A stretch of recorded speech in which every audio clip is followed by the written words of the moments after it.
Hello friends, welcome back to my YouTube channel. तो आज का अपना टॉपिक है रीनल कैलकुलाई या फिर रीनल स्टोन, जिसको अपन अपनी नॉर्मल भाषा में पथरी भी बोलते हैं। जैसे तो ये क्या होती है, more common in male than female. मतलब ये मेल में ज़्यादा होती है एज़ कम्पेयर टू फीमेल, क्योंकि लाइफ स्टाइल की वजह से मेल ज़्यादा हार्ड वर्किंग, बाहर फील्ड में ज़्यादा काम करते हैं, जिस वजह से उनके जैसे स्वेटिंग ज़्यादा होती है, जिससे डिहाइड्रेशन ज़्यादा होता है उनके अंदर। और फीमेल्स जैसे फील्ड में काम कम करती है, तो इसमें फीमेल्स में चांसेस कम रहते हैं as compare to males. But struvite stone infect stone more common in female than male. पर ये जो स्ट्रूवाइट स्टोन है ये फीमेल में ज़्यादा होती है एज़ कम्पेयर टू मेल। क्यों? क्योंकि ये होती है मोस्ट कॉमनली, ये होती है यूटीआई की वजह से। और यूटीआई होता है मोस्ट कॉमनली किसके अंदर? फीमेल के अंदर।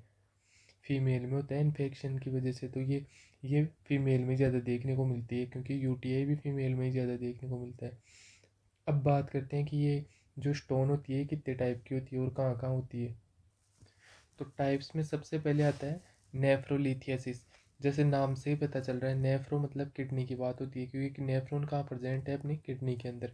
और लिथियासिस, लिथियासिस मतलब स्टोन।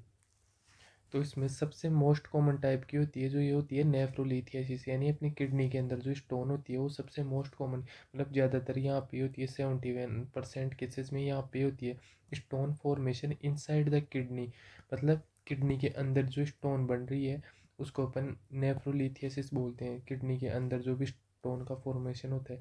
अब ये होती है staghorn stone, a type of nephrolithiasis which involve two और मोर माइनर और फिर मेजर कैलिक्स, या तो माइनर या फिर मेजर कैलिक्स में। मतलब ये हिरण के सींग के जैसी होती है, जैसे अपनी किडनी की स्ट्रक्चर होती है। तो ये इसमें पिरामिड्स बने हुए होते हैं। तो इसमें ये जो माइनर कैलिक्स और मेजर कैलिक्स होते हैं, यहाँ पे ये क्या होती है, जैसे ये किडनी बनती है खाली स्पेस के अंदर, फिर ये धीरे धीरे इन मेजर और माइनर कैलिक्स में फैल जाती है। तो और ऐसे हिरण के सींगों के जैसा आकार बना लेती है।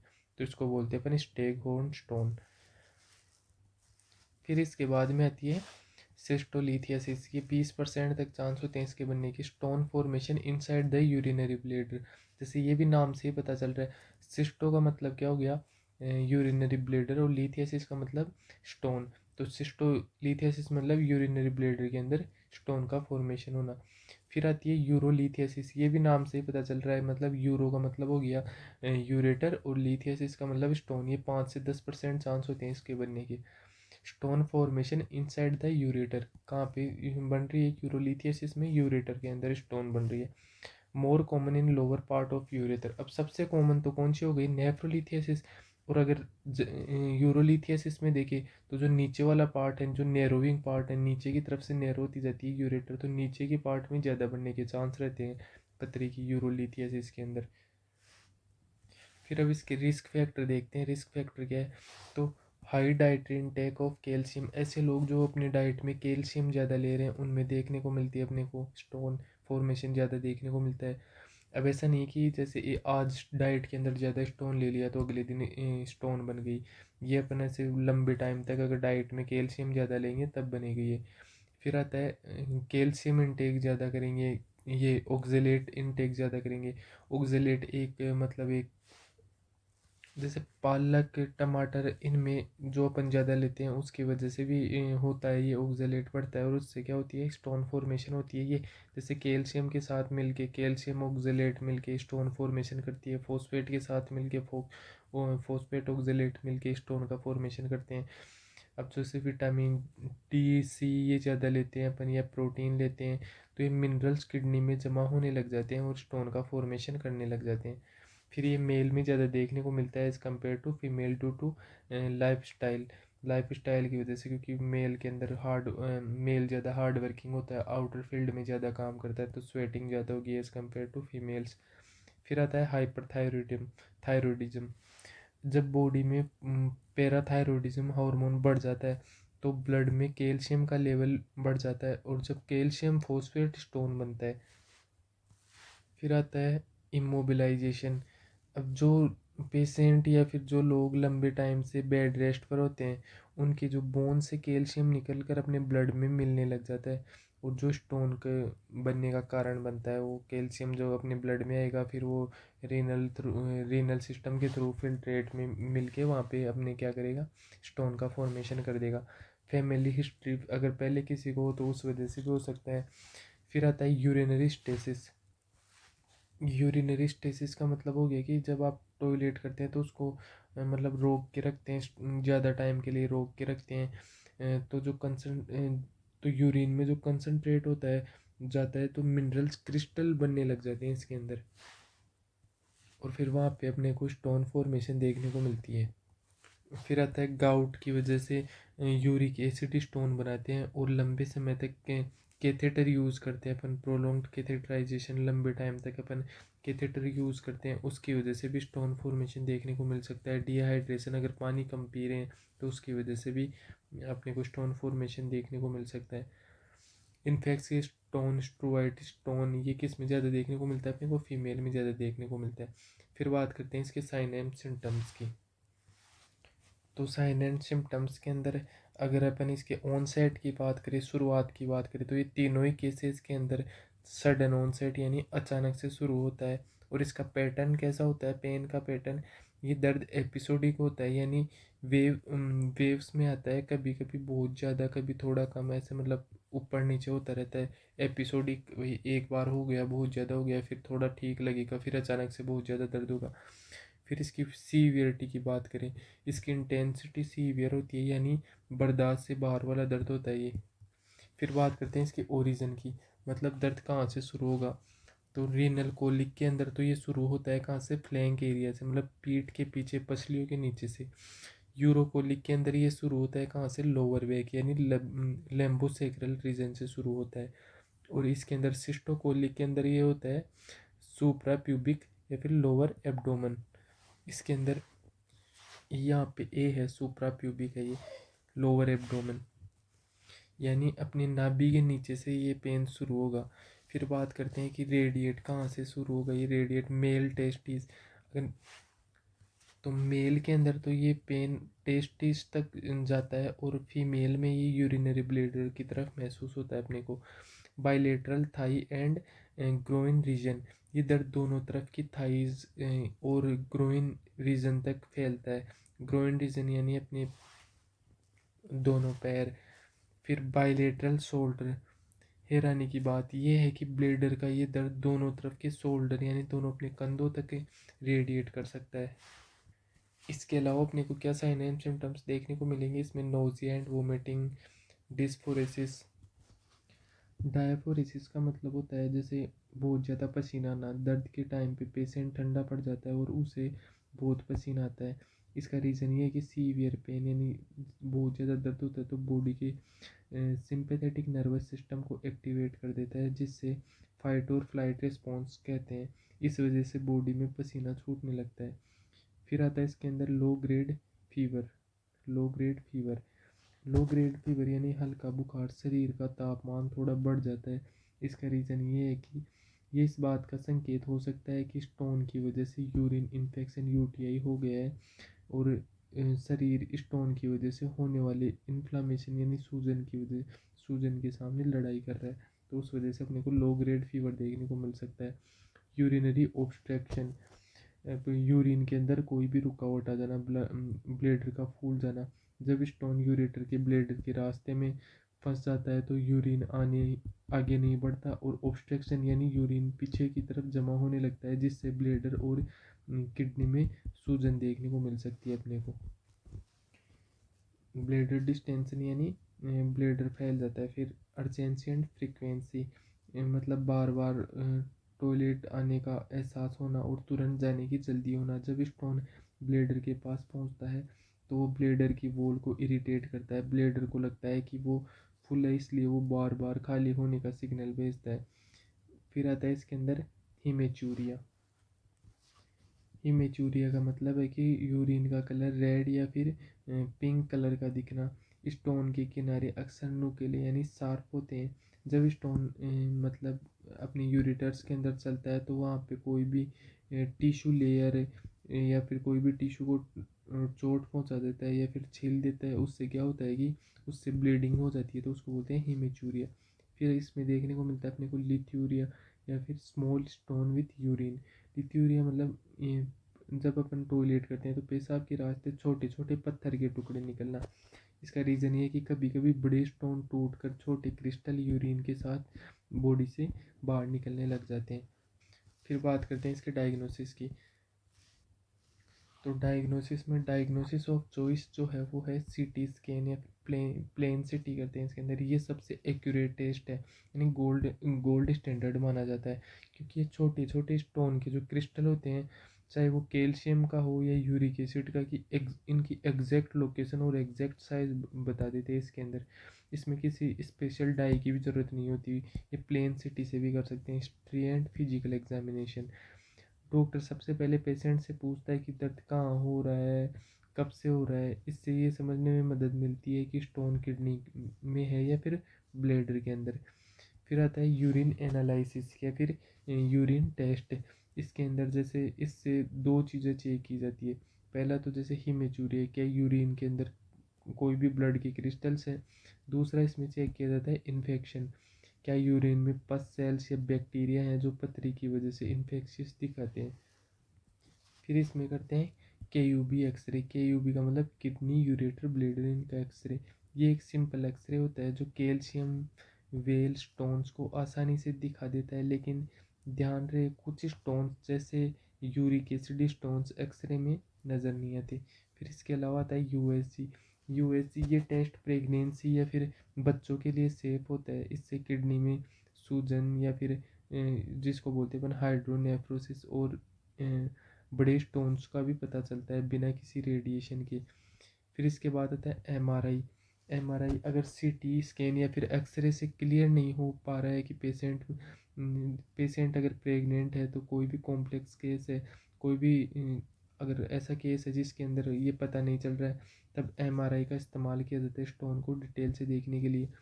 फिर आता है सिस्टोस्कोपी। इसमें एक पतली नली जिस एंडोस्कोप को यूरिन के रास्ते ब्लेडर में डाला जाता है। ये तब करते हैं जब डॉक्टर्स को ब्लेडर के अंदर का स्टोन सिस्टोलिथियासिस अपनी आंखों से देखना हो या फिर उसे निकालना हो। अब बात करते हैं types of stone according to composition.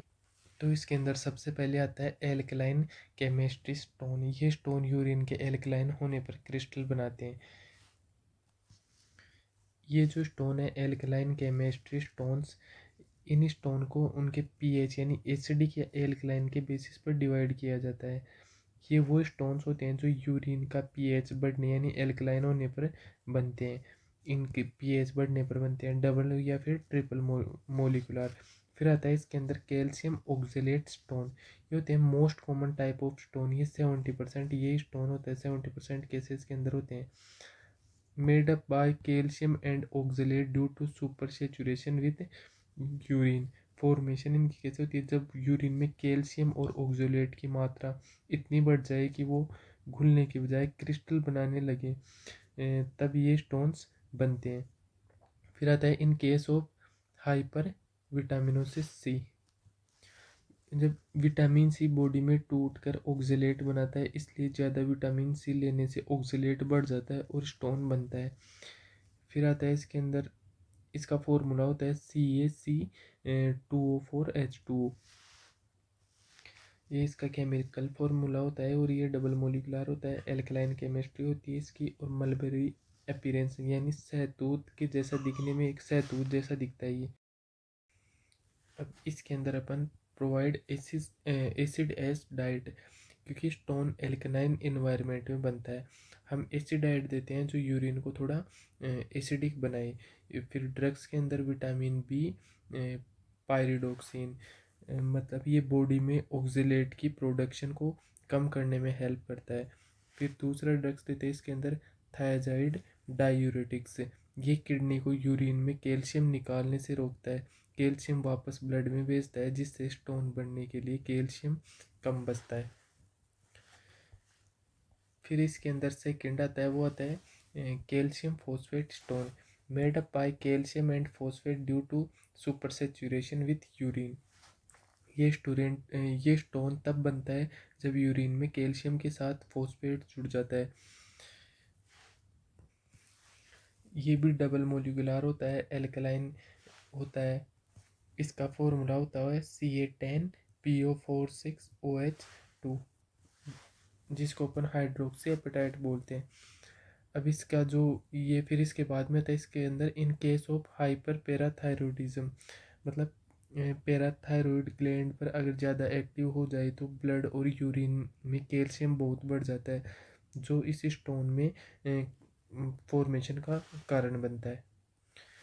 In case of immobilisation, अगर कोई पेशेंट लंबे टाइम से बेड रेस्ट पर है तो उसकी हड्डियों से जो बोन से कैल्शियम निकल कर ब्लड में आने लगता है और यूरिन में आने लगता है उसके बाद में। फिर इसके अंदर भी अपन एसिडेस डाइट देंगे, ड्रग्स के अंदर थायराइड या डायूरेटिक्स देंगे अपन। फिर आते हैं इसके अंदर ट्रिपल फॉस्फेट स्टोन या फिर मैग्नीशियम अमोनियम फॉस्फेट स्टोन। इसका फॉर्मूला होता है MgNH4PO4 6H2। इन्फेक्शियस स्टोन होता है ये, स्ट्रोवाइट स्टोन, ये 5% देखने को मिलता है, मोर इन फीमेल्स में ज़्यादा देखने को मिलता है। ट्रिपल मोलिकुलर होता है ये। एल्कलाइन केमिस्ट्री स्टोन होता है ये, इन केस ऑफ यूटीआई की वजह से होता है ये ज़्यादातर। इसके अंदर भी अपन एसिडेस डाइट देंगे। इसके ट्रीटमेंट में ड्रग्स देंगे, एंटीबायोटिक्स या फिर लूप डायूरेटिक्स। एंटीबायोटिक्स इन्फेक्शन ख़त्म करने के लिए, क्योंकि बिना इन्फेक्शन के स्टोन नहीं बनेगा। और लूप डायूरेटिक्स देंगे यूरिन के फ्लो को बढ़ाने के लिए, ताकि बैक्टीरिया के क्रिस्टल्स फ्लश आउट हो सके बाहर की तरफ। फिर दूसरा इसके अंदर आता है एसिडिक केमिस्ट्री स्टोन। इसमें सबसे पहले आता है यूरिक एसिड स्टोन, जो कि 5 से 10% बनता है। ये स्टोन उन लोगों में ज़्यादा होते हैं जिनकी यूरिक एसिड लेवल हाई रहता है। इसका जो कंपोजिशन होता है वो होता है ये प्योर यूरिक एसिड से बने होते हैं, और नेचर में कैसे होते हैं, ये सिंगल मोलिकुलर होते हैं। फिर made up bye uric acid किससे बने होते हैं, प्योर यूरिक एसिड से बने हुए होते हैं। In case of gout hyperuricemia. अब जैसा पहले बताया कि गाउट एक ऐसी कंडीशन है जिसके अंदर ब्लड में यूरिक एसिड बढ़ जाता है। जब ये एक्सेस यूरिक एसिड किडनी से फिल्टर होता है तो वहाँ क्रिस्टल यानी स्टोन बनने लग जाते हैं। फिर आता है इसके अंदर अवॉइड हाई प्यूरिन डाइट। अब अपने को हाई प्यूरिन डाइट को अवॉइड करना है। प्यूरिन एक ऐसा सब्सटेंस है जो नॉन वेज खासकर लीवर में ज़्यादा होता है। प्यूरिन टूटने से ही यूरिक एसिड बनता है, इसलिए हाई प्यूरिन डाइट अवॉइड करनी चाहिए। अब इनकी दिखने में कैसे होते हैं, ब्लैक पेपर अपीयरेंस, मतलब काली मिर्च जैसे कहा जाता है इनको, क्योंकि ये दिखने में छोटे और डार्क होते हैं। फिर आता है इसके अंदर provide low purine diet, provide alkaline ash diet. क्योंकि स्टोन एसिडिक इन्वायरमेंट में बना है, हम डाइट ऐसी देते हैं जो यूरिन को एल्कलाइन बनाए, ताकि क्रिस्टल डिजोल्व हो सके। फिर आता है इसके अंदर ड्रग्स वोइल लूप डायूरेटिक्स। फिर आता है इसके अंदर जैंथिन ऑक्सीडेज एंजाइम इनहिबिटर्स, एलोप्यूरिनोल। अब जैसे ये ड्रग्स जैंथिन ऑक्सीडेज एंजाइम को रोक देता है। ये वही एंजाइम है जो यूरिक एसिड बनाता है, इससे यूरिक एसिड का प्रोडक्शन ही कम हो जाता है। और क्या देंगे इसमें, जैसे लूप डायूरेटिक्स, क्योंकि यूरिन आउटपुट बढ़ने के लिए, ताकि क्रिस्टल जमा ना हो पाए। फिर आता है इसके अंदर थर्ड नंबर पे सिस्टीन स्टोन, जिसके चांस होते हैं 1%, least common type of stone, जो किससे बना हुआ होता है, made by cystine. Cystine is sulphur containing non-essential amino acid which cause angiogenesis। Cystine एक सल्फर कंटेनिंग अमाइनो एसिड है। ये स्टोन अक्सर एक जेनेटिक प्रॉब्लम की वजह से होता है, जहाँ किडनी अमाइनो एसिड को वापस एब्जॉर्ब नहीं कर पाती और ये यूरिन में स्टोन बना देते हैं। फिर एसिडिक केमिस्ट्री स्टोन, ये भी एसिडिक एनवायरनमेंट में बनता है। फिर बात करते हैं इसके प्रोवाइड एल्कलाइन एश डाइट, वही एल्कलाइन एश डाइट देंगे और लूप डायूरेटिक्स देंगे। फिर आता है इसके अंदर मैनेजमेंट। तो सबसे पहले है इसके अंदर कंजर्वेटिव मैनेजमेंट, जो किया जाता है स्मॉल स्टोन के लिए। If the stone is small usually less than 5 ml, अगर स्टोन स्मॉल है कितने से कम, 5 mm से कम, एंड सिम्टम्स आर मैनेजेबल, और सिम्टम्स कैसे हैं जिनको अपन मैनेज कर सकते हैं easily. The goal is to help the stone pass naturally. तो अपना गोल क्या होगा कि स्टोन को अपन नेचुरली पास करवाएं, यूरिन के थ्रू पास करवाएं। फिर उसके लिए अपन क्या करेंगे, हाइड्रेशन, यानी ड्रिंक 2 से 3 litre water daily to flush urinary system. जितना भी आप वाटर ले रहे हो उसको 2 से 3 लीटर बढ़ा दो, ताकि फ्लश के साथ, यूरिन के साथ फ्लश बने, तेज यूरिन के साथ बाहर निकल जाए। पेन रिलीफ, अगर पेन है तो अपन NSAID देंगे जिसके अंदर आइबुप्रोफेन या फिर naproxen are often used to manage renal colic pain. जो किस लिए देंगे अपन, रीनल कोलिक पेन को मैनेज करने के लिए। अब मेडिकल एक्सपल्सिव थेरेपी, डॉक्टर्स में prescribe medications called alpha blockers. Doctors आपको अल्फा ब्लोकर्स देंगे, जैसे टेमोसोल्सिन, tamsulosin. These relax the muscles which your ureter, helping the stone pass more quickly with less pain. ये क्या करते हैं, आपके मसल्स को रिलैक्स कर देंगे, यूरेटर के मसल्स को रिलैक्स कर देंगे, जो क्या करेंगे, स्टोन को बाहर निकलने में इजीली हेल्प करेंगे, इजीली निकल पाएगा इस वजह से। फिर आता है इसके बाद में सर्जिकल प्रोसीजर मैनेजमेंट, जो किसके लिए किया जाता है, लार्ज स्टोन के लिए। If the stone is if the stone is large to pass more than 7 mm, 7 mm से जाता है, कोज ए ब्लॉकेज, और जो क्या करती है, अपने कोई भी ब्लॉकेज कर दिया रीनल सिस्टम में, और रिजल्ट इन एन इन्फेक्शन, या फिर उससे क्या हो गया, इन्फेक्शन हो गया, मेडिकल इंटरवेंशन रिक्वायर्ड, तब मेडिकल इंटरवेंशन रिक्वायर्ड होता है। तो इसमें किया जाता है shock wave lithotripsy. SWL uses high energy sound waves to break the stone into teeny fragment that can be passed in urine। इसमें क्या किया जाता है, हाई फ्रेगनेंसी के, हाई एनर्जी के साउंड वेव्स जनरेट करवाए जाते हैं, ताकि जो स्टोन है उसको टुकड़ों में तोड़ सके और वो यूरिन के थ्रू बाहर निकल सके। फिर आता है इसके अंदर यूरेटरस्कोपी, जिसको URS भी बोलते हैं। A thin scope is pass through the urethra to the stone is then broken up with a laser and removed. इसमें क्या किया जाता है, एक थिन स्कोप, एक पतला स्कोप पास करवाया जाता है, कहाँ से भेजा जाता है, यूरेथ्रा के through to the stone, through the urethra to the stone, urethra के थ्रू स्टोन के पास भेजा जाता है। The stone is then broken up with a laser and removed, जो किससे तोड़ा जाता है, स्टोन को लेज़र के हेल्प से तोड़ा जाता है और उसको रिमूव किया जाता है। फिर किया जाता है इसके अंदर percutaneous nephrolithotomy, PCNL, for very large और कॉम्प्लेक्स स्टोन। ये किया जाता है लार्ज और कॉम्प्लेक्स स्टोन के लिए। A small incision is made in the back to remove the stone directly from the kidney. इसके अंदर क्या किया जाता है, एक कट लगाया जाता है पीछे की तरफ और किडनी से डायरेक्ट स्टोन को निकाल लेते हैं। फिर आता है इसके अंदर dietary management and lifestyle preservation, prevention to prevent stone from recurring. Management includes long term habits. अब क्या होता है कि स्टोन को निकालने के बाद दोबारा ना हो जाए, तो अपने को कुछ लॉन्ग टर्म हैबिट्स बनानी पड़ती है, लाइफस्टाइल चेंज करनी पड़ती है, डाइट चेंज करनी पड़ती है। तो इसमें अपने को क्या करना पड़ेगा, reduce sodium, lowering salt intake, reduce the amount of calcium your kidney filter into your urine. अब सोल्ट इनटेक को अपन कम कर देंगे, क्योंकि कैल्शियम किडनी तक कम जाएगा उस वजह से, और वहाँ से यूरिन फिल्टर कम होएगा, यूरिन में कैल्शियम फिल्टर भी कम होएगा। Oxalate management, if you have calcium oxalate stone, limit food like spinach, nuts and beets. अगर आपको कैल्शियम ऑक्जेलेट की वजह से स्टोन बनाए, कैल्शियम ऑक्जेलेट का स्टोन बनाए, तो जैसे पालक, मटर, इन चीज़ों को आपको कम कर देना है या फिर अवॉइड कर देना है। Citrate intake, drinking lemon water can help. अगर सिट्रेट इनटेक को कम क्या कर देना है, सिट्रेट इनटेक करना है, मतलब सिट्रेट पीना है अपने को। सिट्रेट जैसे कोई भी खट्टे फ्रूट्स जिनके अंदर सिट्रेट होता है, जैसे drinking lemon water and citrate prevent crystal from binding together. Citrate क्या करता है, क्रिस्टल को एक जगह बाइंड होने में हेल्प दूर करता है, उनको बाइंड नहीं होने देता। नॉर्मल कैल्शियम इनटेक, फिर आता है इसमें नॉर्मल कैल्शियम इनटेक, मतलब अपने को नॉर्मल कैल्शियम लेते रहना चाहिए।